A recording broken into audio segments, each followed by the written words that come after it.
Bismillahirrahmanirrahim. Assalamualaikum warahmatullahi wabarakatuh.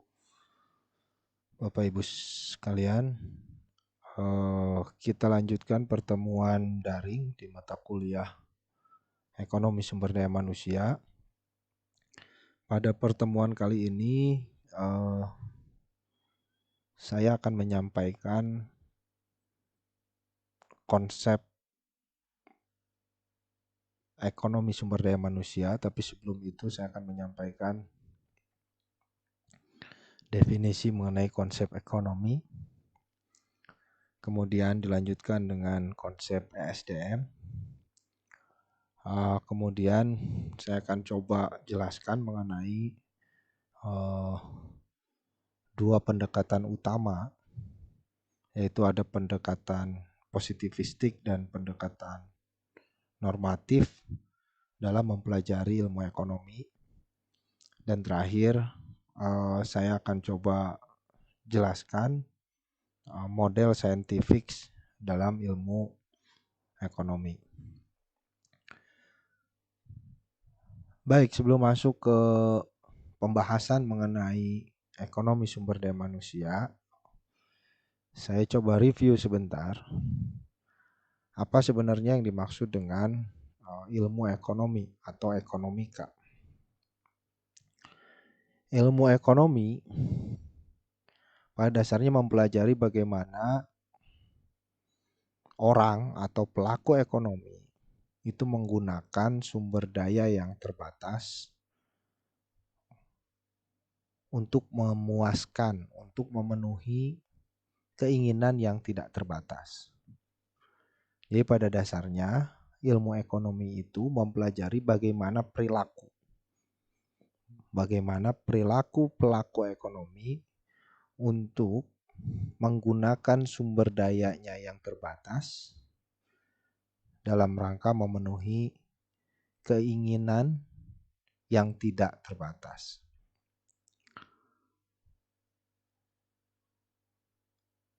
Aktivitas ekonomi muncul ketika pelaku ekonomi, sekali lagi, berusaha semaksimal mungkin untuk menggunakan sumber daya yang terbatas guna memenuhi keinginan yang tidak terbatas. Kita sebagai pekerja misalkan punya keterbatasan waktu. Ya. Tentu keinginan kita tidak terbatas. Kita ingin kemudian misalkan berbelanja, mempunyai banyak barang, tetapi kita punya keterbatasan dalam sumber daya. Salah satunya waktu. Kita tidak bisa satu hari 24 jam untuk bekerja. Maksimal kita bekerja selama misalkan 8 sampai 12 jam. Di satu sisi perusahaan juga sama. Perusahaan memiliki keterbatasan dalam sumber daya. Perusahaan memiliki keterbatasan dalam peralatan. Perusahaan memiliki keterbatasan dalam hal finansial. Perusahaan memiliki keterbatasan dalam hal jumlah karyawannya. Padahal keinginan perusahaan itu tentu mendapatkan profit yang sebesar-besarnya. Nah, kegiatan-kegiatan atau aktivitas ekonomi ini muncul karena masing-masing pelaku ekonomi memiliki keterbatasan. Segala sesuatu yang terbatas itu kemudian mengakibatkan adanya aktivitas ekonomi. Kita bayangkan ketika kita menghirup udara dan udara ini sifatnya tidak terbatas, maka tidak ada kegiatan ekonomi. Tapi kita menggunakan bahan bakar yang itu terbatas, maka muncul kegiatan ekonomi. Nah, jadi sekali lagi ilmu ekonomi itu mempelajari bagaimana perilaku pelaku ekonomi untuk menggunakan sumber daya yang terbatas guna memenuhi keinginan yang tidak terbatas. Bapak Ibu sekalian, kita harus memisahkan, membedakan konsep keinginan, wants, dan needs, kebutuhan. Jadi konsep want and needs, konsep keinginan dan kebutuhan dalam ilmu ekonomi itu berbeda satu sama lain. Ya. Keinginan itu sifatnya tidak terbatas. Sedangkan kebutuhan itu sebenarnya terbatas. Sebagai contoh, kita mungkin hanya membutuhkan 7 baju kerja dalam seminggu. 7 atau sampai 10 baju kerja dalam seminggu. 7 sampai 10 baju tidur dalam seminggu. Itu kebutuhannya. Tetapi keinginan kita itu jauh melampaui itu. Nah, dalam definisi ekonomi, sekali lagi, aktivitas ekonomi itu muncul ketika pelaku ekonomi, ketika pelaku ekonomi mengalami keterbatasan sumber daya untuk memenuhi keinginan, wants yang tidak terbatas. Jadi sekali lagi, ilmu ekonomi itu mempelajari bagaimana perilaku pelaku ekonomi untuk memanfaatkan sumber dayanya yang terbatas guna memenuhi keinginan yang tidak terbatas. Jadi dalam ilmu ekonomi ini yang tidak terbatas adalah wants. Ya. Kalau kebutuhan itu terbatas. Nah, sumber daya dalam ilmu ekonomi itu biasa disebut juga dengan input atau faktor produksi. Ya, input atau faktor produksi ini kemudian digunakan untuk memproduksi barang dan jasa. Jadi sekali lagi, sumber daya adalah input atau faktor produksi yang digunakan untuk memproduksi barang dan jasa yang diinginkan oleh manusia. Ya. Nah, karena tadi sumber daya itu terbatas, maka barang dan jasa yang dihasilkan akan terbatas. Ya. Goods and services are scarce because resources are scarce. Jadi karena keterbatasan sumber daya, baik waktu, peralatan, mesin, dan lain sebagainya, maka jumlah barang dan jasa yang dihasilkan juga akan terbatas. Karena barang dan jasa itu terbatas, maka sekali lagi muncullah aktivitas ekonomi. Nah, ini kira-kira konsep ilmu ekonomi yang sekali lagi saya review, saya perkuat ke Bapak Ibu sekalian supaya kita memahami bahwa aktivitas ekonomi itu muncul karena adanya keterbatasan sumber daya dan keinginan yang tidak terbatas. Saya lanjutkan. Bapak Ibu sekalian, sumber daya atau faktor produksi atau input itu dapat kita bagi menjadi 4 kategori. Yang pertama adalah labor. Ya. Jadi input atau faktor produksi yang pertama adalah tenaga kerja. Nah, tenaga kerja termasuk di dalamnya adalah usaha seseorang baik secara fisik maupun mental. Ya. Jadi ketika kita bekerja, ya, maka kita mengeluarkan usaha kita dalam bentuk usaha fisik maupun usaha pemikiran. Yang kedua adalah kapital atau modal. Faktor produksi atau input yang kedua adalah kapital atau modal. Apa itu? Di dalamnya adalah hasil ciptaan manusia yang digunakan untuk memproduksi barang dan jasa. Jadi yang dimaksud dengan modal itu bisa peralatan, ya, uang, mesin, teknologi, dan lain sebagainya. Itu yang dimaksud dengan kapital. Yang ketiga, yang dimaksud dengan resource atau input atau faktor produksi adalah natural resources atau sumber daya alam. Ya. Termasuk di dalamnya adalah ya air, tumbuhan, ya, minyak, mineral, dan lain sebagainya yang digunakan sebagai faktor produksi atau input dalam memproduksi suatu barang dan jasa. Dan yang keempat adalah entrepreneurial ability, yaitu kemampuan entrepreneurship. Ya, adalah talenta yang dibutuhkan untuk menciptakan suatu produk, ya. Suatu produk yang lebih baik, yang lebih inovatif, yang lebih kreatif dari produk sebelumnya. Nah, kalau kita melihat persaingan di industri 4.0 ini, salah satu kunci keberhasilan suatu perusahaan adalah kemampuan entrepreneurship-nya.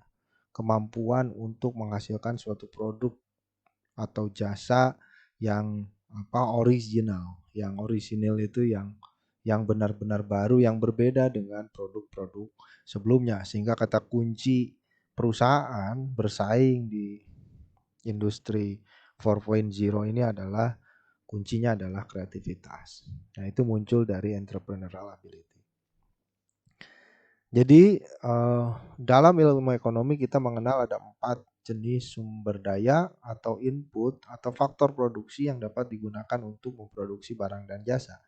Yang pertama adalah tenaga kerja, yang kedua adalah capital, modal, yang ketiga adalah sumber daya alam, natural resources, dan yang keempat adalah kemampuan entrepreneurship. Baik, saya lanjutkan. Nah,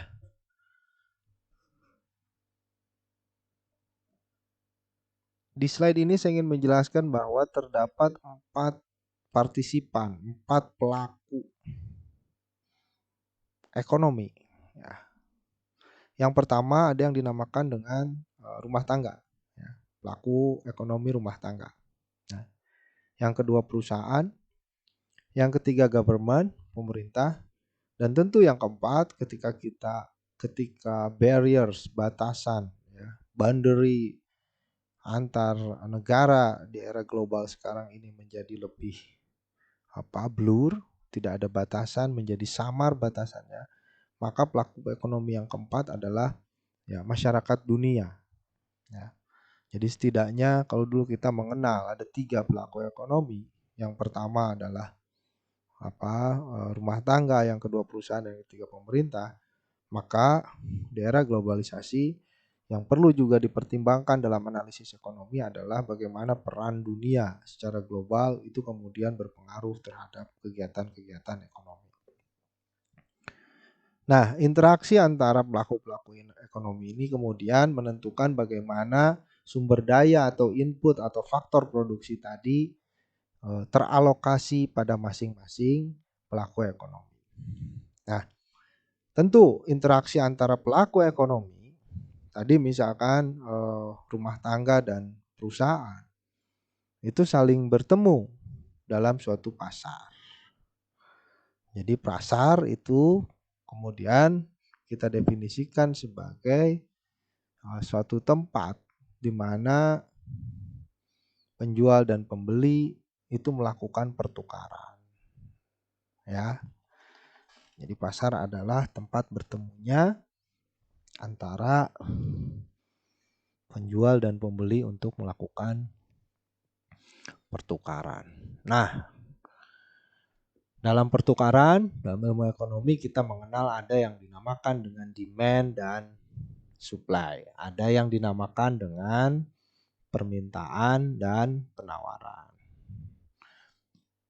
Dari pertemuan antara permintaan dan penawaran tersebut, kemudian kita mengenal ada yang namanya harga dan kuantitas pasar.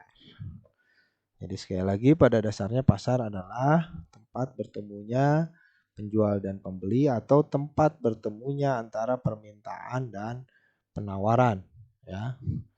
Pertukaran di pasar ini kemudian akan menentukan harga dan kuantitas pasar. Saya lanjutkan. Nah, kemudian ini contoh bagaimana pertemuan antara permintaan dan penawaran di pasar. Ya, ada 2 jenis pasar. Yang pertama di sini adalah produk market atau pasar produk. Kemudian pada bagian sebelah sini adalah resource market atau pasar input atau pasar faktor produksi. Sebelah kanan ini pelaku ekonomi perusahaan dan sebelah kiri ini adalah pelaku ekonomi rumah tangga. Bisa kita lihat permintaan dan penawaran antara pelaku ekonomi rumah tangga dan perusahaan, misalkan dalam pasar produk, bahwa tentu rumah tangga mengeluarkan sejumlah uang untuk membeli produk yang dihasilkan oleh perusahaan. Uang tersebut kemudian menjadi revenue atau penghasilan bagi perusahaan. Di satu sisi, perusahaan memproduksi barang dan jasa, ya, menghasilkan barang dan jasa yang kemudian produk barang dan jasa itu digunakan manfaatnya oleh rumah tangga. Pada pasar input atau pada pasar faktor produksi, kita lihat interaksinya antara rumah tangga dan perusahaan, ya. Perusahaan itu menggunakan faktor produksi dari rumah tangga, misalkan tenaga kerja. Dan perusahaan kemudian memberikan upah gaji, ya, terhadap pelaku ekonomi rumah tangga. Di sisi lain, ya, pada pasar input atau pada pasar faktor produksi, rumah tangga memberikan labor, sumber daya, ya, sumber daya manusianya, kapital, natural resources, entrepreneurial ability, yang itu kemudian digunakan sebagai input bagi perusahaan untuk memproduksi atau menghasilkan barang dan jasa. Ini gambaran sederhana, ya, simple circular flow model yang menjelaskan bagaimana aktivitas ekonomi terjadi pada dua pelaku ekonomi antara perusahaan dan rumah tangga, ya.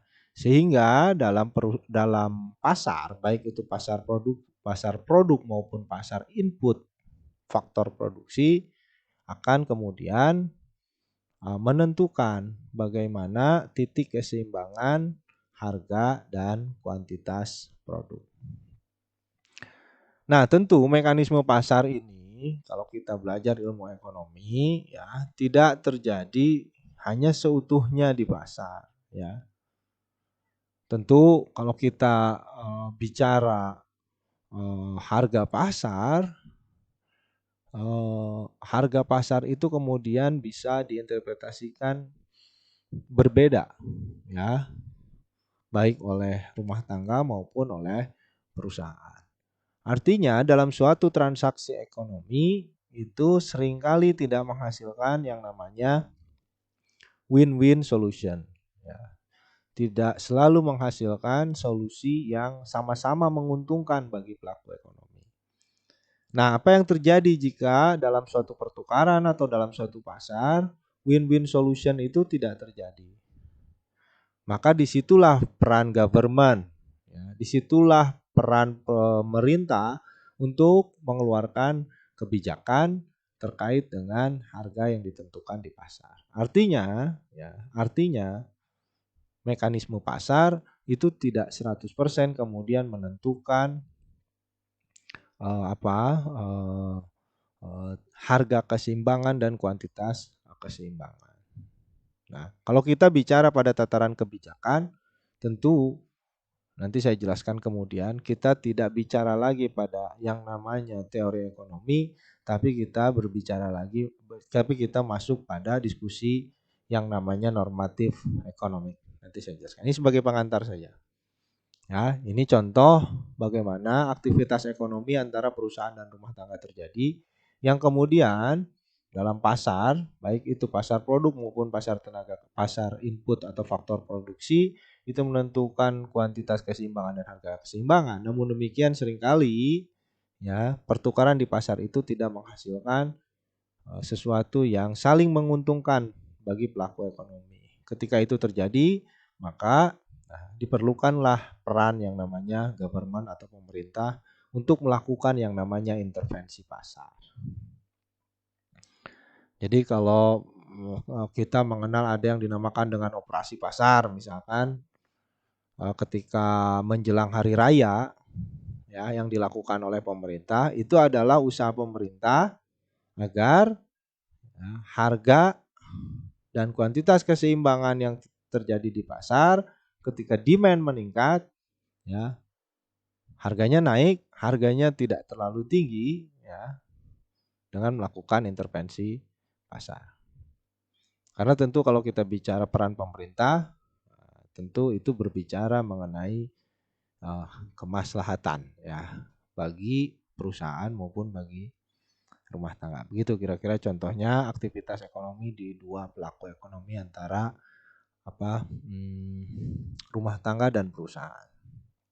Nah, baik saya lanjutkan Bapak Ibu sekalian. Kita masuk ke dalam yang namanya ekonomi sumber daya manusia.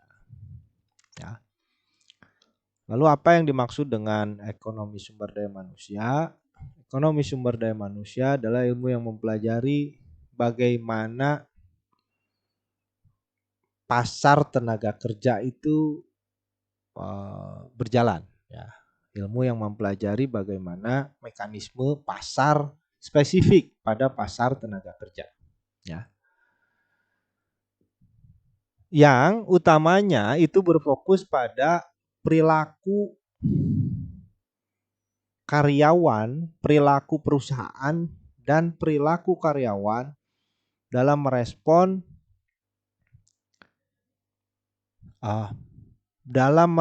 perubahan dalam hal insentif, upah, harga, profit, dan aspek-aspek yang tidak terkait dengan materi dalam hubungan ketenaga kerjaan. Jadi sederhananya, ekonomi sumber daya manusia itu mempelajari bagaimana perilaku perusahaan dan perilaku karyawan dalam merespon perubahan yang terkait dengan gaji, upah, harga, dan faktor-faktor yang tidak terkait dengan finansial dalam hubungan ketenaga kerjaan. Nah, itu kajian ekonomi sumber daya manusia. Jadi pada dasarnya ESDM ini mempelajari dua perilaku dari pelaku ekonomi. Perilaku perusahaan dan perilaku tenaga kerja. Sederhana sekali kalau kita dihadapkan pada isu terkini terkait dengan Undang-Undang Cipta Kerja, ya, kita bisa menganalisis itu dari sudut pandang ESDM. Ada perubahan undang-undang, ada perubahan aturan. Misalkan, ya, sebelumnya di Undang-Undang Cipta Kerja waktu lembur itu dibatasi maksimal 3 jam. Nah, pada undang-undang yang baru ini ditambah menjadi 4 jam. Perubahan jam kerja lembur apakah berpengaruh terhadap perilaku perusahaan dan berpengaruh terhadap perilaku karyawan? Itu dibahas dalam kajian SDM ini. Itu kira-kira gambarannya ya. Jadi sekali lagi ya, ekonomi sumber daya manusia itu mempelajari bagaimana pasar tenaga kerja, bagaimana mekanisme pasar tenaga kerja. Yang fokusnya itu membahas bagaimana perilaku perusahaan dan bagaimana perilaku karyawan dalam merespon perubahan-perubahan yang terkait dengan upah, harga, profit, dan faktor-faktor lain dalam hubungan ketenaga kerjaan. Di sini ditulis non-pecuniary aspect. Nah, karena dalam hubungan ketenaga kerjaan yang diatur bukan hanya masalah upah, bukan hanya masalah gaji, tapi aspek-aspek lain seperti waktu tidak bekerja yang dibayar. Ya, contoh, misalkan kalau kita bekerja wajib 1 hari 8 jam. Ya, wajibnya itu kita kerja 8 jam 1 hari. Tapi kenyataannya kita tidak bekerja selama 8 jam karena misalkan kepotong waktu sholat duhur, waktu sholat asar. Nah, ketika kita sholat duhur dan sholat asar, sebenarnya itu perusahaan atau tempat kita bekerja membayar kita untuk waktu kita tidak bekerja. Ya, misalkan kita tidak bekerja selama 1 jam, tapi kan toh tetap dibayar. Nah, di undang-undang sebelumnya ada begitu. Di undang-undang sebelumnya ada. Jadi ada pembayaran untuk waktu tidak bekerja. Ya. Tapi di undang-undang yang baru misalkan, ya, yang dihitung adalah murni waktu bekerja. Jadi kalau 1 hari kemudian terpotong waktu sholat duhur dan waktu sholat asar, ya, misalkan selama 1 jam, maka dianggap kerja 7 jam. Nah, tidak 8 jam, sehingga harus ditambah jam kerjanya. Nah, bagaimana ini mempengaruhi perilaku karyawan dan bagaimana ini mempengaruhi perilaku perusahaan, itu dipahami atau dipelajari di ekonomi sumber daya manusia. Sehingga kalau Bapak Ibu baca di silabusnya, ya, pertama kita mempelajari setelah ini ruang lingkup konsep, ya, konsep dasar ruang lingkup. Minggu depan kita mempelajari bagaimana permintaan tenaga kerja, suplai tenaga kerja, investasi sumber daya manusia, ya, upah. Kemudian kita mempelajari bagaimana mobilitas tenaga kerja, union dan lain sebagainya. Ya. Yang itu akan berpengaruh terhadap pasar tenaga kerja. Gitu ya. Nah, jadi sekali lagi ini ruang lingkup dan konsep dari labor economics, ya, atau ekonomi sumber daya manusia. Saya lanjutkan. Nah, pasar tenaga kerja itu sifatnya unik, berbeda dengan pasar produk atau jasa. Ya. Kenapa sifatnya unik? Setidaknya ada 2 alasan. Ya. Kenapa pasar tenaga kerja itu unik? Yang pertama, tenaga kerja itu hanya bisa disewa, ya, tidak bisa dimiliki dan tidak bisa diperjualbelikan. Tenaga kerja itu, ya, perusahaan menggunakan jasa tenaga kerja itu dalam bentuk kontrak ketenaga kerjaan. Tidak sepenuhnya kemudian perusahaan membeli tenaga kerja itu sendiri, memperjualbelikan tenaga kerja itu sendiri. Ini sifatnya unik, ya. Tidak sepenuhnya dapat dimiliki labor itu. Berbeda dengan kita kemudian membeli barang atau jasa, ya. Barang dan jasa itu dimiliki. Tapi jasa tenaga kerja itu sifatnya disewa, ya, melalui kontrak ketenaga kerjaan. Nah, itu yang pertama, keunikan dalam pasar tenaga kerja. Yang kedua, jasa tenaga kerja. Ketika kita bekerja, apa yang kita berikan kepada perusahaan, baik itu fisik maupun mental, pemikiran, ya, itu tentu tidak bisa dipisahkan dari kondisi-kondisi lain. Jadi kondisi-kondisi yang melekat pada diri kita. Ya, tadi non-pecuniary factor itu, seperti misalkan lingkungan, ya, resiko kecelakaan, ya, karakter manajer, persepsi perlakuan adil, dan fleksibilitas, dicontohkan di sini, dan fleksibilitas waktu kerja. Jadi banyak sekali faktor, maksudnya dalam pasar tenaga kerja itu yang mempengaruhi jasa tenaga kerja yang diberikan oleh karyawan kepada perusahaan. Artinya, jasa yang diberikan masing-masing individu kepada perusahaan itu tidak dapat disamaratakan seperti halnya mesin, ya, sebagai faktor produksi yang lain. Kinerja karyawan akan naik turun. Kenapa? Banyak sekali faktor yang mempengaruhi kinerja karyawan.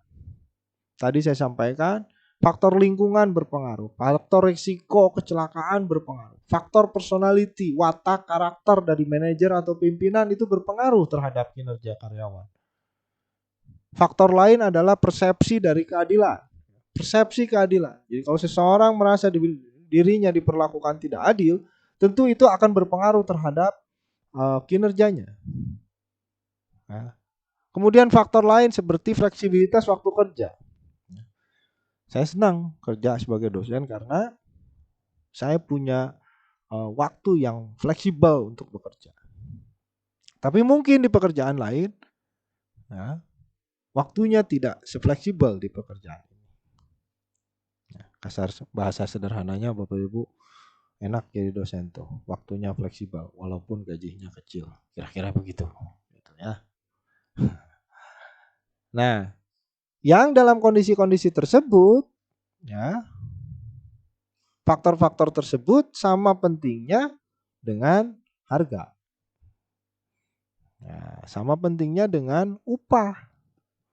Jadi ketika kita bekerja, ketika karyawan bekerja, memang yang menjadi utama adalah pertimbangan utama yang menentukan kita akan bekerja atau tidak, yang menentukan kita akan lembur atau tidak, itu adalah faktor upah atau gaji.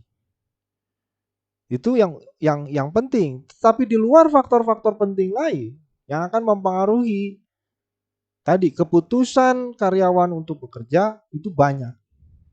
Ya.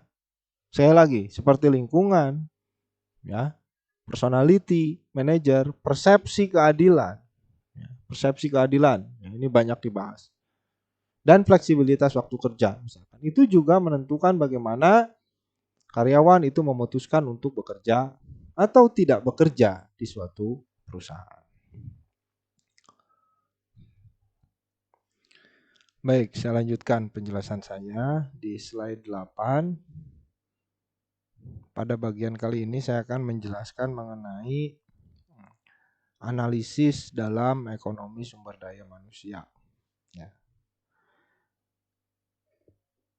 Analisis dalam ekonomi sumber daya manusia atau analisis dalam ilmu ekonomi secara umum, setidaknya kita bisa dapat bagi menjadi dua bagian analisis. Yang pertama, kita menganalisis ilmu ekonomi atau khususnya kita menganalisis ekonomi sumber daya manusia dari sudut pandang menganalisis dengan pendekatan positivistik. Ya. Pendekatan positivistik pada dasarnya itu menanyakan mengenai pertanyaan apa fakta yang terjadi, apa realitas yang terjadi dalam aktivitas ekonomi. Jadi analisis yang pertama dalam ilmu ekonomi atau analisis pertama dalam SDM itu adalah analisis dengan menggunakan pendekatan positivistik. Nah, apa itu pendekatan positivistik? Pendekatan positivistik dalam ilmu ekonomi itu merupakan pernyataan terkait dengan realitas ekonomi. Jadi kalau kita mempelajari SDM dengan pendekatan positivistik, kita mempelajari SDM dari sudut pandang realitas yang terjadi dalam ekonomi sumber daya manusia. Nah, pernyataan mengenai realitas ini tentunya dapat didukung atau ditolak dengan menggunakan fakta-fakta yang ada. Jadi sekali lagi, kalau kita memahami, jika kita menganalisis ilmu ekonomi dengan menggunakan sudut pandang positivistik, maka sudut pandang positivistik ini menjelaskan, menceritakan, menyatakan mengenai realitas-realitas ekonomi. Realitas ekonomi yang dijelaskan dalam pendekatan positivistik. Tentu pernyataan mengenai realitas ekonomi ini itu dapat diterima atau ditolak dengan menggunakan fakta-fakta. Saya lanjutkan. Di sini saya tulis positive economics atau pendekatan ekonomi positivistik itu merupakan suatu teori perilaku. Teori perilaku. Jadi kalau kita bicara mengenai SDM, kita menganalisis SDM sekali lagi dari sudut pandang positivistik, maka analisis terhadap PSDM itu akan melibatkan teori perilaku. Sebelum saya lanjutkan, saya ingin menjelaskan mengenai apa definisi dari teori. Seringkali banyak kita menggunakan istilah atau kata teori ini. Jadi apa sesungguhnya yang dimaksud dengan teori? Dari banyak literatur yang saya baca, saya menyimpulkan bahwa teori adalah teori as general law. Teori adalah hukum yang berlaku secara umum dan diterima kebenarannya. Jadi teori itu menjelaskan fenomena. Dan penjelasan terkait dengan fenomena ini itu diterima secara umum. Kenapa? Karena terbukti kebenarannya. Jadi sekali lagi teori adalah hukum yang berlaku secara umum yang menjelaskan mengenai suatu fenomena, ya, diterima secara umum karena terbukti kebenarannya. Sederhananya kita mengenal misalkan ada yang dinamakan dengan teori gravitasi. Teori gravitasi itu menjelaskan kalau benda dilempar ke atas itu akan jatuh ke bawah karena ada daya tarik bumi. Ini teori menjelaskan suatu realitas. Dan teori ini diterima banyak orang, kenapa? Karena terbukti kebenarannya. Nah, dalam kajian SDM, tentu dengan pendekatan positivistik, ya, tadi saya jelaskan, pendekatan positivistik itu mempelajari, menganalisis SDM melalui realitas-realitas. Dan realitas-realitas ini kemudian ya, dituangkan dalam teori-teori di SDM. Nah, itu yang dimaksud dengan teori. Nah, dalam pendekatan positivistik, saya tambahkan ya, dalam pendekatan positivistik, dalam paradigma positivistik, teori yang menjelaskan suatu fenomena itu pada dasarnya menjelaskan kausalitas, pada dasarnya menjelaskan hubungan sebab akibat.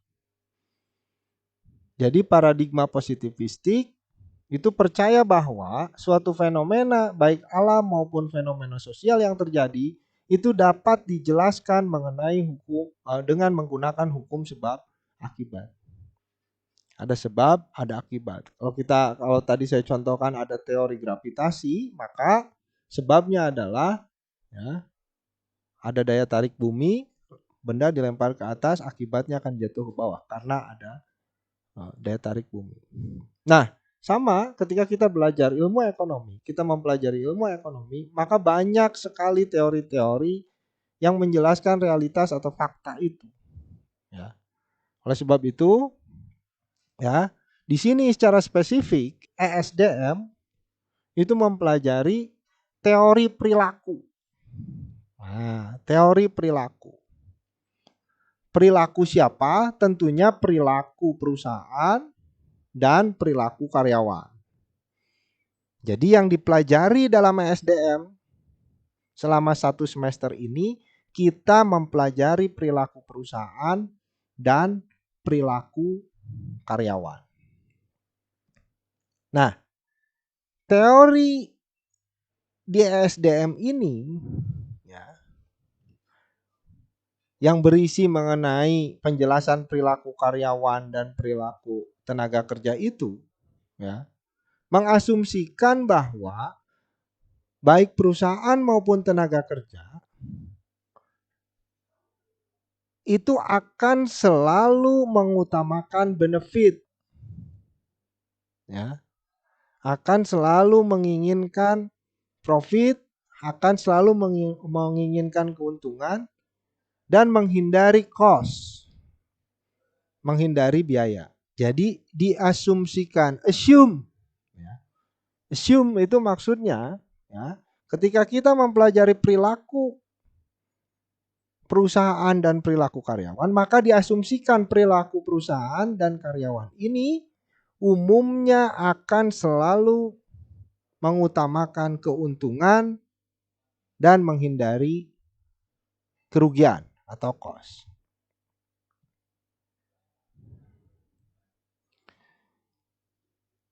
Nah, yang menggarisbawahi teori perilaku perusahaan dan karyawan dalam ESDM itu menggunakan dua asumsi dasar. Ya.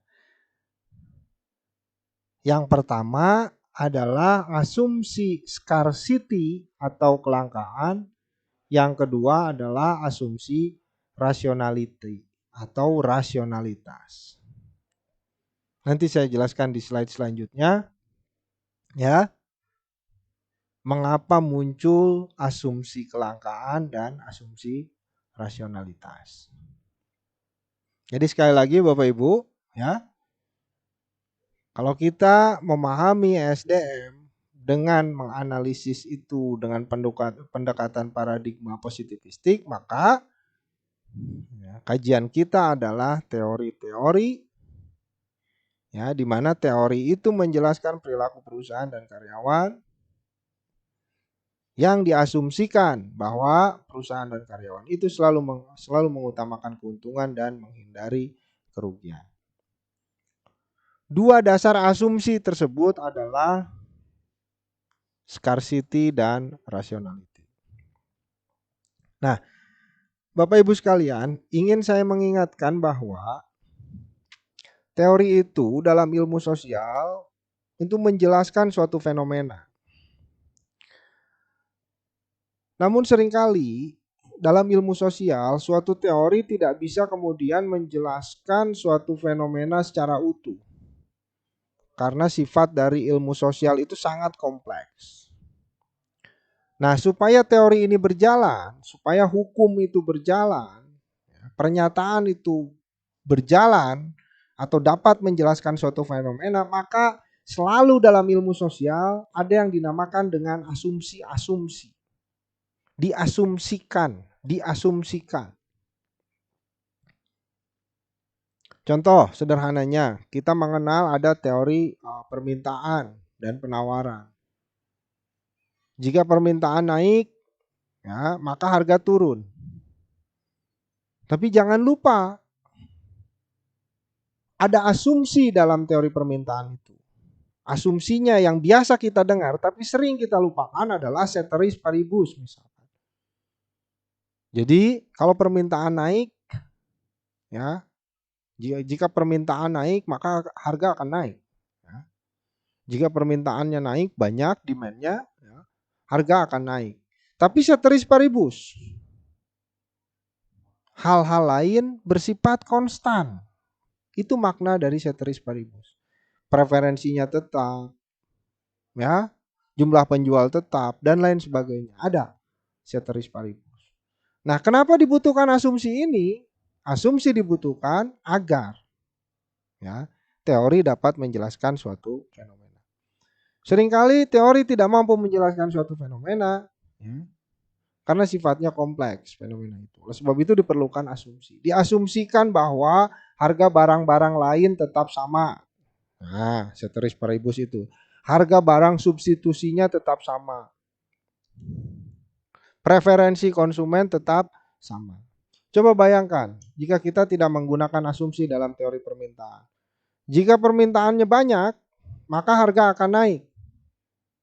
Ya.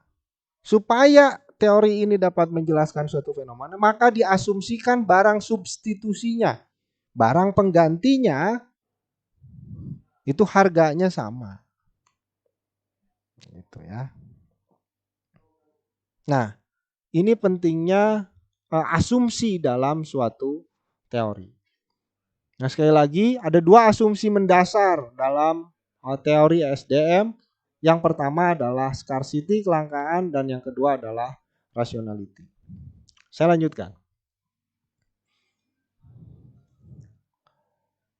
Nah, di slide 9 saya tulis di sana, asumsi utama yang menjadi dasar dalam teori ekonomi adalah bahwa sumber daya yang dimiliki oleh pelaku ekonomi itu sifatnya langka. Itu yang dimaksud dengan scarcity. Jadi asumsi yang pertama adalah scarcity. Diasumsikan bahwa masing-masing pelaku ekonomi, baik pelaku ekonomi rumah tangga maupun pelaku ekonomi perusahaan, memiliki keterbatasan dalam sumber daya, memiliki keterbatasan dalam input, memiliki keterbatasan dalam faktor produksi. Karena sumber daya yang dimiliki itu langka, maka baik perusahaan maupun rumah tangga atau tenaga kerja itu harus membuat suatu keputusan-keputusan. Ya, karena langka.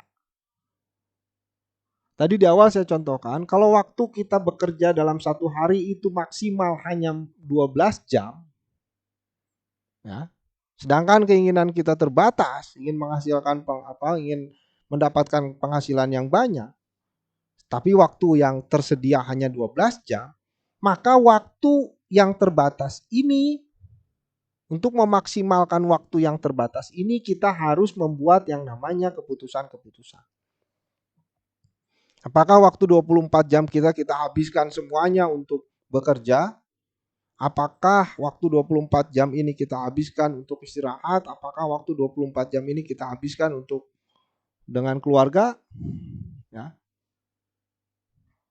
Jadi sekali lagi, baik perusahaan maupun tenaga kerja, karena memiliki kelangkaan dalam input, dalam faktor produksi, dalam sumber daya, maka mereka harus mengambil suatu keputusan-keputusan, ya, membuat pilihan-pilihan atas sumber daya yang langka tersebut. Dari sisi perusahaan sama. Perusahaan memiliki keterbatasan dalam hal kapital, mesin, perlengkapan. Perusahaan memiliki keterbatasan dalam jumlah tenaga kerja. Karena memiliki keterbatasan, maka perusahaan selalu dihadapkan pada pilihan-pilihan. Tetapi sekali lagi, pilihan-pilihan yang dibuat itu diasumsikan untuk mendapatkan keuntungan yang maksimum dan menghindari kerugian, baik dari sisi perusahaan maupun dari sisi rumah tangga. Itu asumsi yang pertama. Jadi aktivitas ekonomi saya sampaikan di awal bahwa aktivitas ekonomi itu terjadi karena pelaku ekonomi memiliki kelangkaan sumber daya. Kalau tidak langka, tidak ada aktivitas ekonomi. Nah, karena langka ini kemudian pelaku ekonomi harus membuat suatu pilihan-pilihan untuk memaksimumkan keuntungan. Asumsi yang kedua dalam ilmu ekonomi, ya, sekali lagi, asumsi ini digunakan supaya teori itu dapat menjelaskan suatu fenomena. Asumsi yang kedua adalah asumsi rasionalitas. Diasumsikan ketika kita mempelajari ilmu ekonomi, pelaku ekonomi itu akan selalu berperilaku rasional. Apa maksud rasional itu? Ya, bahwa perilaku pelaku ekonomi itu tentu masing-masing memiliki tujuan masing-masing, ya, tujuan yang berbeda. Jadi sekali lagi, kalau kita bicara ekonomi, maka asumsi yang kedua adalah bahwa pelaku ekonomi itu selalu berpikir secara rasional. Diasumsikan akan selalu rasional, diasumsikan. Ya. Artinya masing-masing pelaku ekonomi itu memiliki tujuannya masing-masing. Nah, kalau kita mempelajari dua pelaku ekonomi dalam pasar tenaga kerja, ada perusahaan, ya, sebagai sumber permintaan tenaga kerja, dan ada tenaga kerja itu sendiri yang mensuplai tenaga kerja. Maka tentunya Dua pelaku ekonomi ini memiliki tujuan yang berbeda. Bagi tenaga kerja, secara rasional tenaga kerja itu akan selalu memaksimalkan utilitas. Akan selalu mencari kesenangan dalam bekerja. Itu tujuannya. Sederhananya, pengen kerjanya santai tapi dapat duit banyak. Itu tujuan. Selalu begitu, secara rasional begitu. Diasumsikan orang itu secara rasional begitu. Ketika bekerja maka tujuannya adalah memaksimumkan utilitas, kesenangan. Ya. Biasa disebut juga dalam istilah ekonomi itu utility maximization. Ya. Memaksimalkan utilitas, manfaat, maksimalkan kesenangan. Itu dari sisi tenaga kerja. Nah, dari sisi perusahaan, ketika perusahaan itu melakukan aktivitas ekonomi, ya, maka tujuan utamanya adalah mencari profit, mencari keuntungan yang sebesar-besarnya. Tujuan ini berbeda. Di sisi perusahaan, tujuan perusahaan secara rasional adalah mencari keuntungan yang sebesar-besarnya. Di sisi tenaga kerja, tujuan rasional tenaga kerja adalah mencari kepuasan, mencari benefit, mencari kesenangan yang sebesar-besarnya. Nah, ini akan saling tarik-menarik. Sehingga perubahan-perubahan yang terjadi pada aspek tadi ya, saya singgung di awal. Pada aspek upah, pada aspek lingkungan kerja, pada aspek cuti, itu tentu akan berpengaruh terhadap perilaku pelaku ekonomi, baik perusahaan maupun karyawan. Jadi, saya ulangi ya supaya jelas bahwa asumsi yang kedua adalah rasional. Pelaku ekonomi akan berperilaku secara rasional. Bagi perusahaan, perilaku yang rasional adalah mencari keuntungan sebesar-besarnya. Bagi tenaga kerja, perilaku rasional adalah mencari kepuasan utilitas yang sebesar-besarnya. Nah,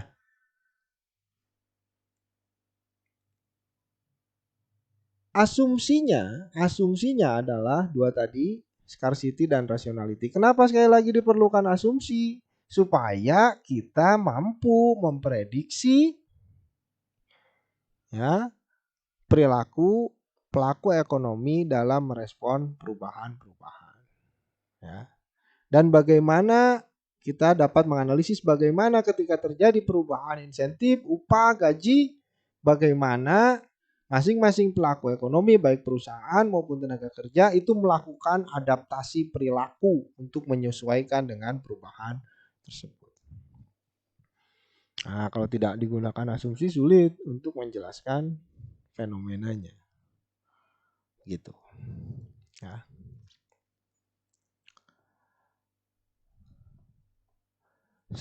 Saya lanjutkan di slide 10. Itu menceritakan mengenai model dan prediksi dalam positif ekonomi. Nah, ya. Karena ada asumsi tadi, maka kita dapat membuat model, kita dapat memodelkan perilaku, kita dapat memprediksi perilaku. Baik itu perilaku perusahaan maupun perilaku karyawan. Bagaimana prediksinya? Bagaimana modelnya? Nah, baik, kita baca bareng-bareng. Behavioral prediction in economic flow. Ya. Prediksi perilaku dalam proses ekonomi itu didasarkan pada dua asumsi mendasar, yaitu tadi kelangkaan dan rasionalitas. Lalu bagaimana prediksinya? Karena diasumsikan sumber daya itu langka, karyawan akan secara terus-menerus membuat pilihan-pilihan seperti mencari pekerjaan lain, Ya. Jadi kalau dirasa bahwa seorang karyawan merasa bahwa usaha yang dia keluarkan itu jauh lebih besar dari apa yang dia terima dalam bentuk upah gaji, maka dia akan membuat pilihan. Pilihannya apa? Mencari pekerjaan lain. Atau karena keinginannya tidak terbatas ya untuk mengkonsumsi barang dan jasa, untuk membeli barang dan jasa, tetapi keuangan finansialnya terbatas, maka dia dihadapkan pada pilihan. Apa pilihannya? Misalkan menerima lembur. Atau pilihan-pilihan SDM atau tenaga kerja itu bisa dalam bentuk berpindah ke area lain. Kita sering melihat migrasi tenaga kerja ya. Dari daerah-daerah yang pinggiran ke kota. Orang Bekasi, orang Tangerang itu kerja di Jakarta. Ya. Itu didasarkan karena mereka mengalami kelangkaan dalam sumber daya. Atau misalkan menempuh pendidikan yang lebih tinggi. Itu pilihan-pilihan tenaga kerja. Jadi seorang pekerja itu akan selalu membuat pilihan-pilihan terkait dengan pekerjaannya. Kenapa? Karena sumber daya yang mereka miliki langka, terbatas. Tadi pilihan-pilihan itu dalam bentuk mencari pekerjaan lain, menerima kerja lembur, atau berpindah dari satu area ke area lain, atau mereka bisa menempuh pendidikan yang lebih tinggi. Nah, itu di sisi tenaga kerja. Di sisi perusahaan, perusahaan juga akan selalu membuat pilihan-pilihan dalam kegiatan produksinya. Dua hal yang dapat dilakukan oleh perusahaan ya dalam melakukan proses produksi karena adanya kelangkaan. Yang pertama adalah memainkan level output. Ya. Menaikkan atau menurunkan tingkat barang dan jasa yang dijual. Ya. Tentu perusahaan dalam aspek output barang yang dihasilkan tentunya ingin menjual barang yang sebesar-besarnya. Gitu. Tapi tentu ketika menjual barang dengan kuantitas yang banyak tentu membutuhkan resource yang banyak. Maka pilihan-pilihan berapa maksimum output yang dihasilkan ya, untuk menghasilkan keuntungan yang maksimum itu ditentukan, dihitung. Karena tadi perusahaan itu selalu mencari maximization, profit maximization. Yang kedua, pilihan-pilihan yang dapat dilakukan perusahaan adalah input mix dalam faktor produksinya. Melakukan perubahan-perubahan dalam faktor produksi. Misalkan perusahaan untuk memenuhi atau mencapai tujuan profit maximization atau maksimisasi profit, dia kemudian akan dihadapkan pada misalkan pilihan banyak menggunakan tenaga kerja atau banyak menggunakan mesin dalam faktor produksinya. Nah, itu pilihan-pilihan yang harus dibuat baik dari sisi perusahaan maupun sisi tenaga kerja. Nah, teori-teori ekonomi atau ahli-ahli ekonomi mengasumsikan bahwa pilihan dan keputusan yang dibuat baik dari tenaga kerja maupun perusahaan itu tentunya dilakukan untuk mencapai tujuannya masing-masing. Perusahaan itu maksimisasi profit. Ya, tenaga kerja adalah maksimisasi utility. Nah, itu sebenarnya analisis positivistik ya, analisis model positivistik atau paradigma positivistik dalam menjelaskan ESDM gitu, dalam menjelaskan ekonomi sumber daya manusia. Sekali lagi, sederhananya pendekatan positivistik ini menjelaskan mengenai realita-realita ya, realita-realita ekonomi, fakta-fakta ekonomi. Ya, sehingga kalau kita mempelajari SDM dari sudut pandang adalah dari paradigma positivistik, kita akan banyak mempelajari teori-teori yang berisi mengenai pernyataan-pernyataan suatu fakta atau realita ESDM. Nah, itu analisis ekonomi positivistik. Nah, analisis yang kedua yang dapat kita lakukan adalah menganalisis ekonomi atau menganalisis ESDM melalui paradigma normatif ekonomi. Kalau positif ekonomi itu membahas mengenai apa fakta yang ada, apa realita yang ada, maka normatif ekonomi lebih menganalisis pada apa yang seharusnya, bukan apa yang senyatanya. Berbeda ini. Sekali lagi, kalau kita bicara atau kita menganalisis ekonomi dari sudut pandang normatif economics, maka lebih banyak pembahasannya mengenai what should be, apa yang seharusnya. Tapi di sisi lain positif ekonomi itu apa yang senyatanya. Nah, lalu apa normatif ekonomi? Normatif ekonomi adalah pernyataan mengenai value judgment, penilaian judgment value, penilaian seseorang atau opini seseorang terhadap nilai-nilai.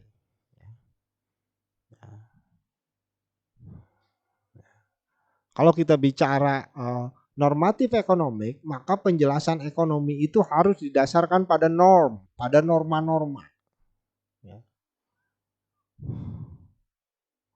Nah, tujuan dari normatif ekonomi itu sebenarnya lebih tertuju pada kebijakan. Kebijakan. Sehingga dasar analisis normatif ekonomi itu tidak banyak digunakan oleh government atau perusahaan. Government atau pemerintah. Sedangkan kalau kita bicara di positif ekonomi, itu lebih membahas bagaimana perilaku perusahaan dan tenaga kerja. Nah, so far sejauh ini saya sudah menjelaskan ada dua analisis utama, ya, dari paradigma positivistik dan paradigma normatif.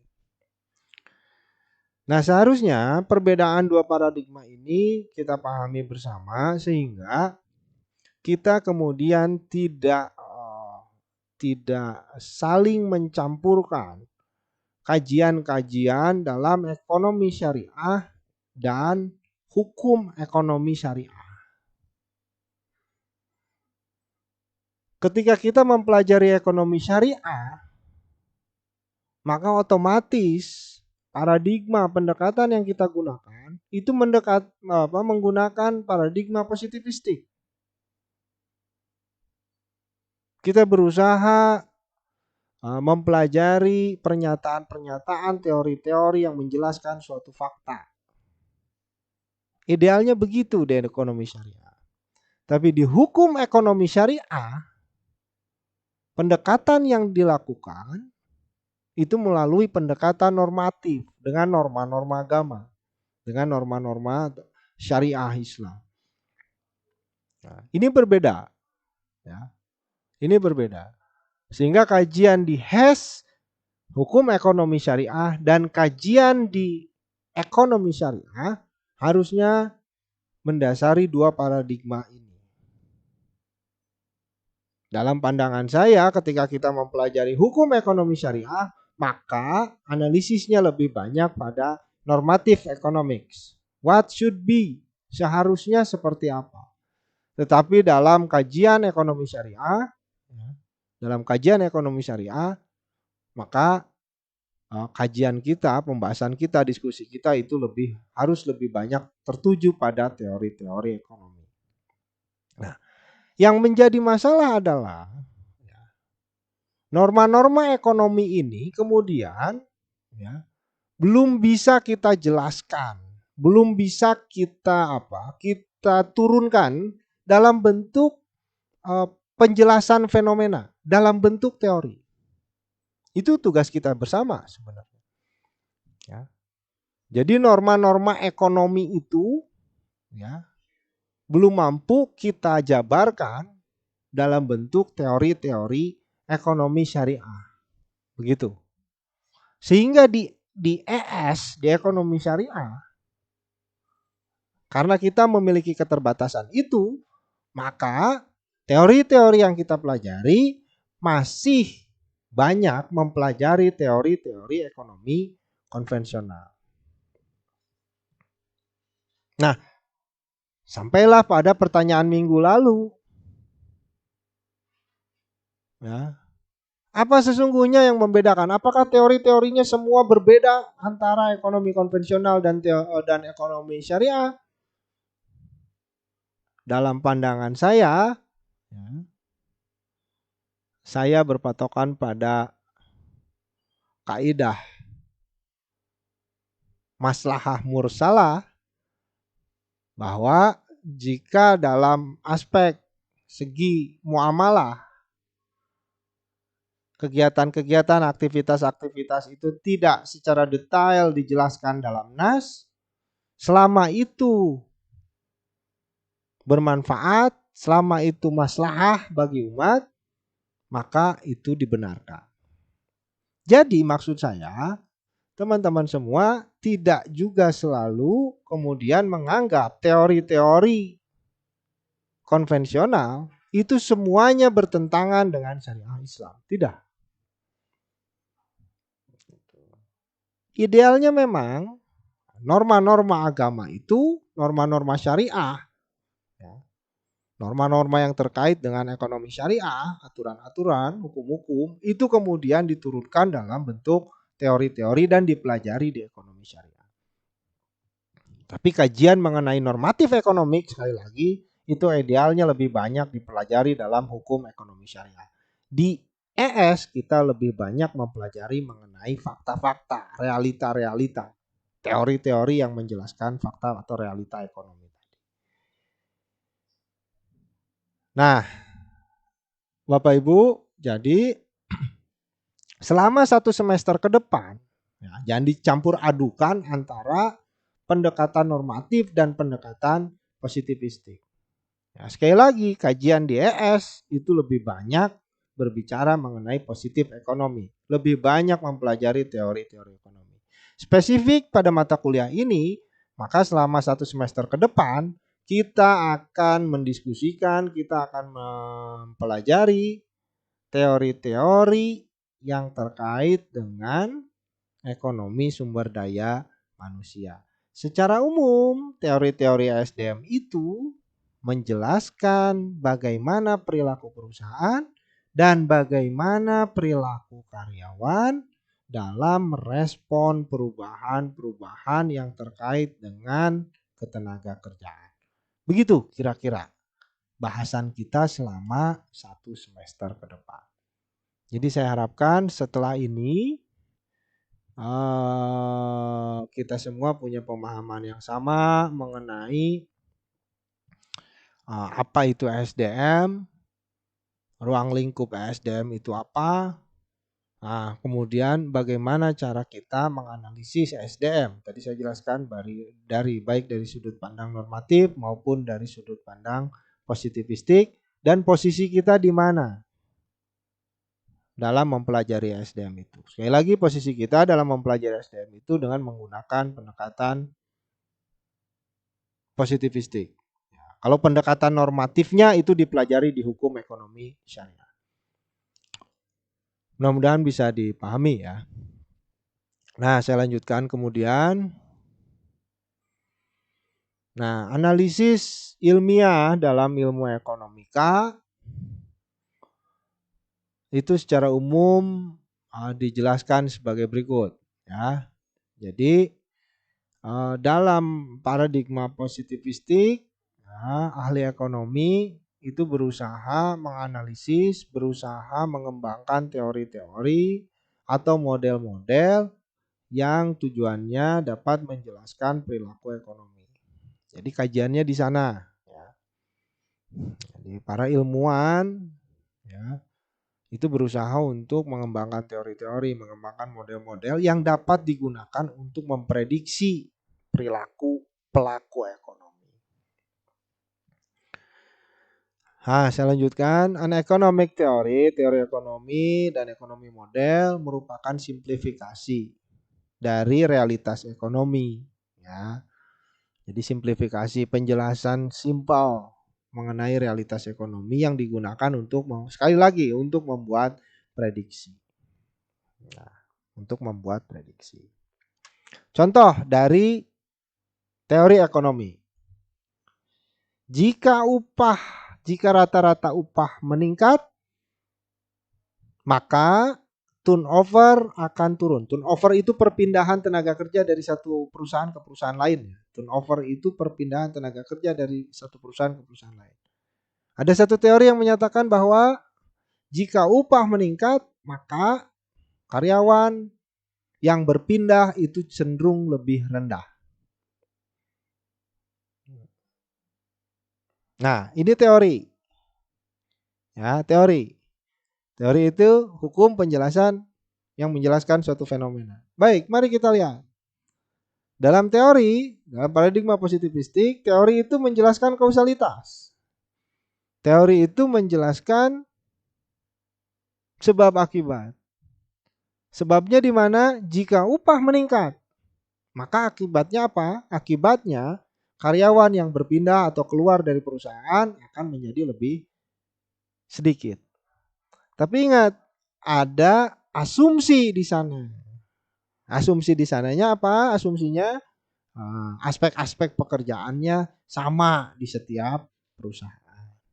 Supaya apa? Supaya teori yang menyatakan bahwa ketika upah naik, turnover turun, itu dapat menjelaskan fenomena itu. Sekali lagi, teori berisi penjelasan mengenai suatu fenomena. Tapi karena fenomena di ilmu sosial itu sifatnya kompleks, maka seringkali teori-teori itu membutuhkan asumsi-asumsi. Diasumsikan, assume.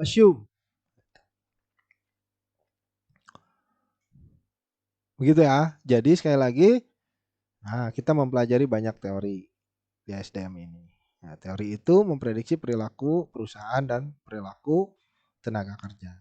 Teori itu umumnya selalu menjelaskan hubungan sebab akibat atau kausalitas. Contoh yang di slide 12 ini, apabila upah naik maka turnover turun. Sebab akibat ini. Ya, sebab akibat untuk menjelaskan suatu fenomena.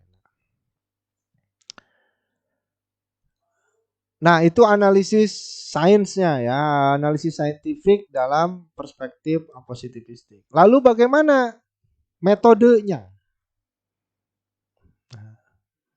Metode saintifik yang digunakan dalam paradigma positivistik. Nah, ini sebenarnya gambaran metode yang digunakan Bapak Ibu di ekonomi syariah ini ketika nanti melakukan penelitian dalam bentuk tesis. Ya.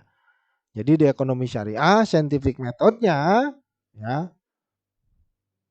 itu menggunakan perspektif positivistik menguji suatu teori. Dengan kata lain nanti penelitiannya menggunakan penelitian kuantitatif. Karena pada dasarnya penelitian kuantitatif itu bertujuan untuk menjelaskan suatu fenomena, menguji suatu teori. Kebetulan di kelas S3 saya mengajar mengenai METLIT ya, metodologi kuantitatif di kelas ekonomi syariah ya, semester 3 di program doktoral di UIN. Nah, secara umum metode saintifik dalam ilmu ekonomi ya, yang pertama langkah-langkahnya mengidentifikasi pertanyaan dan menentukan variabel yang relevan. Kalau kita membahas istilah variabel, tentu istilah variabel itu banyak adanya itu di metode kuantitatif, karena di metode kualitatif ya, itu jarang atau tidak ada istilah variabel. Variabel adalah segala sesuatu yang dapat diberi nilai, sehingga setiap variabel dalam penelitian kuantitatif itu harus dapat diukur. Kenapa harus dapat diukur? Supaya dapat diberikan nilai. Maka ada nilai di variabel X, ada nilai di variabel Y. Kembali lagi di langkah pertama adalah mengidentifikasi pertanyaan. Nah, pertanyaan-pertanyaan dalam metode saintifik di ilmu ekonomi ya, dalam dalam pendekatan kuantitatif atau positivistik itu menanyakan ada tidaknya kausalitas, menanyakan ada tidaknya hubungan kausalitas sebab akibat. Langkah kedua adalah menetapkan asumsi. Tadi teori itu selalu ada asumsinya. Yang ketiga, mengembangkan hipotesis. Apa itu hipotesis? Dugaan sementara. Ya. Dugaan sementara yang harus diuji kebenarannya. Makanya dalam statistika kita mengenal ada yang namanya pengujian hipotesis. Jadi hipotesis itu adalah dugaan sementara mengenai hubungan sebab akibat. Nah, kita mengenal hipotesis ya, hipotesis. X berpengaruh terhadap Y, dugaan sementara. Dan itu harus diuji, dibuktikan secara statistik. Nah, sehingga masuk ke langkah keempat adalah test the hypothesis atau hypothesis testing, menguji hipotesis. Nah, dalam pendekatan kuantitatif, paradigma positivistik, hipotesis itu diuji menggunakan alat statistika. Jadi dugaan sementara itu bukan peneliti yang ujinya. Yang ujinya adalah statistical tools, alat statistik.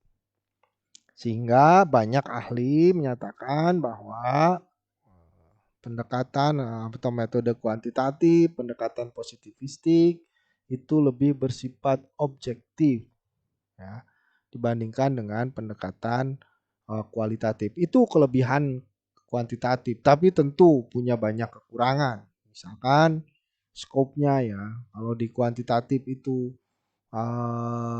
peneliti meneliti survei permukaan ya, tapi kalau di kualitatif itu lebih deep, lebih mendalam.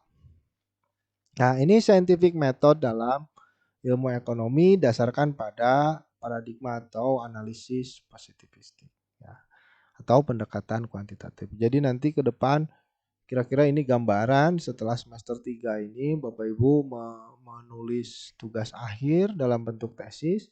Ya, pendekatannya dalam ekonomi syariah itu tentu menggunakan ya, mainstreamnya itu menggunakan pendekatan kuantitatif ya, karena menguji suatu teori, menguji suatu fakta, menguji suatu realitas, betul atau tidak apa yang senyatanya realita itu terjadi. Tetapi kalau kita bicara sekali lagi normatif ekonomi itu lebih pada apa yang seharusnya. Seharusnya dengan apa? Sesuai dengan norma-norma. Nah, tahap keempat itu menguji hipotesis. Nah, hipotesis itu dapat diterima atau hipotesis itu ditolak. Kalau hipotesis itu diterima berarti kita mengkonfirmasi fenomena sesuai dengan teori yang kita gunakan. Ya, jadi kita mengkonfirmasi teori. Ya. Mengkonfirmasi teori bahwa fenomena yang terjadi ya, itu supported, ya, mendukung teori. Tapi apa yang terjadi jika hipotesis ditolak? Nah, jangan panik. Hipotesis ditolak atau fakta tidak sesuai dengan teori itu banyak alasannya. Bisa jadi ada yang dinamakan dengan conflicting teori. Conflicting teori itu ada dua teori yang berbeda menjelaskan satu fenomena yang sama. Mungkin tidak Pak? Mungkin, karena ini ilmu sosial. Itu yang dimaksud dengan conflicting teori. Atau bisa jadi hipotesis ditolak itu karena objeknya dia spesifik unik. Sehingga pernyataan umum itu tidak berlaku pada konteks objek yang unik tadi.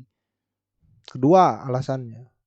Alasan ketiga bisa jadi ada keterbatasan dalam metode penelitian. Caranya yang kurang tepat. Ya.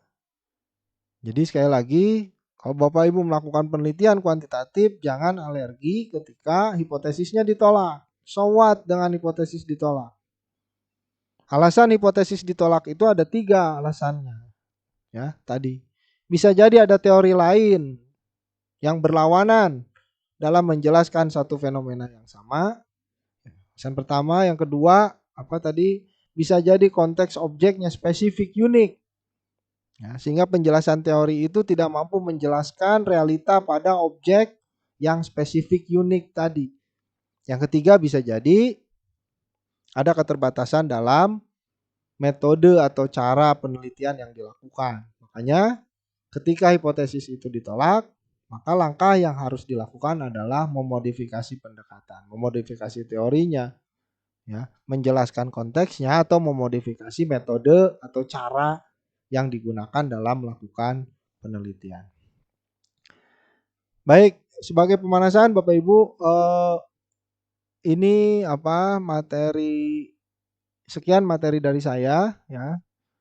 Mudah-mudahan bisa dipahami, disimak baik-baik, dipahami baik-baik. Jika masih dirasa kurang jelas, seperti biasa, nanti silakan didiskusikan di jam perkuliahan. Jadi modelnya akan seperti ini pembelajarannya. Ceramah saya, materi saya, ya.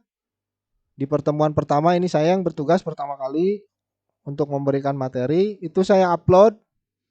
Bisa nanti saya upload di grup atau saya upload di YouTube. Silahkan dipelajari, disimak baik-baik. Jika ada pertanyaan maka silahkan didiskusikan di jam perkuliahan di hari Sabtu jam 7. Pun sama ketika teman-teman nanti mulai presentasi. Jadi minggu depan sudah ada yang mulai presentasi. Maksimal di hari Kamis atau Jumat sudah mengupload video yang berisi materi presentasi. Kemudian teman-teman dan kita semua itu akan memberikan pertanyaan pada sesi diskusi di hari Sabtunya. Begitu seterusnya.